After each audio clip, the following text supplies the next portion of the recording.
songwriting in the same way of Rojana. I think nasagot na natin sa time na yun, yeah?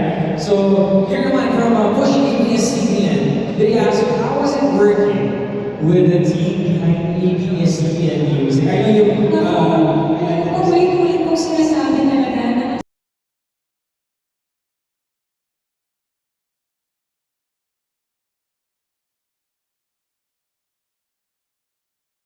sarap makatrabaho ng Star Music.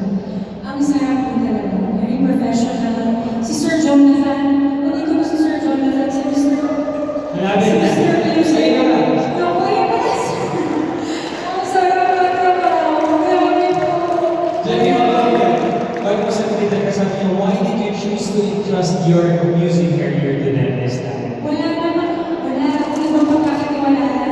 You're the best in the business. You're the best in the business. Talagang wala po akong masabi. Ang husay, si Sir Jonathan, tinutukan ako. Grabe po, thank you, I always sir. Tinutukan ako simula umpisa ng album hanggang sa pagtatapos.